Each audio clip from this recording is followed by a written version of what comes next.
Grace and peace, family. I'm going to try to get this message out as quickly as possible because I am outdoors and I keep hearing everything. We got helicopters, we got fire trucks, we got everything, garbage trucks. Nothing wants this message to get out, and this is for someone, and it's very important. So this message is for a spiritual empath, someone who also has foresight. Now, if you are anything like me and you have the gift of foresight, one of the things that tends to happen to us is we can kind of tell when things are going to roll in a certain direction. We know exactly how it's going to go. We know what we need to be doing. So we get to it. We get right to work. We start working diligently, head down grinding, right? Get yourself prepared, pack yourself up. You get in the car, you ready to go, and God's like, no. And you're like, what you mean no? Everything's packed, we're ready to go. And he's like, no. And then you stop and you freeze and you start to question your empathic nature, your foresight, your intuition, your discernment. Like, what do you mean? I thought I knew. What?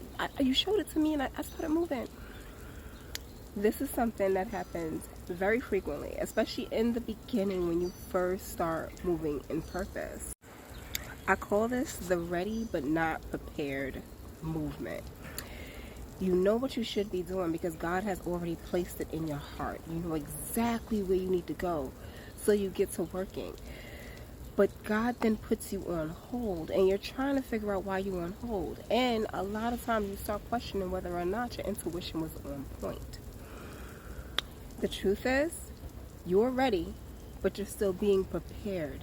And because you have foresight, you've seen the dream before it was made ready. So now you're getting yourself together, and you may have even done it quickly, but it's not time to roll it out. Doesn't mean that your intuition is wrong. It just means the timing is not there yet. God is still preparing while you are getting yourself ready. So what you do in these moments is you take a step back, you breathe, and then you go into your resting season. You sit on all of those ideas because they're not wrong. Your intuition is not wrong. God does not place a dream in your heart for him to say, no, that's not the dream. It's the dream. It's the thing. It's just not the time. Now, here is where the important part of this message is going to come in. Because we are now in a season where God wants all of those dreams to start rolling out. So all of those dreams that you put on the back burner, that you thought was not the dream, that you thought you was going to throw out, that maybe God was telling you the wrong thing or you just misunderstood, no. Revisit those books. Revisit all those writings. Revisit all of those ideas that you had for yourself. Because now is the time for them to roll out. God wants you to reassess because you're going to start rolling those things down and now you're going to start seeing them come into fruition. This is that season. Now the next thing you're going to do is you're going to stop questioning your intuition. That's one of the biggest factors that happens. We start to get shaken when it comes to things not moving in a direction. We get caught up in the idea of time. Time is not a factor, ever. It doesn't matter your age. It doesn't matter how long you've been working on something. Time's not a factor.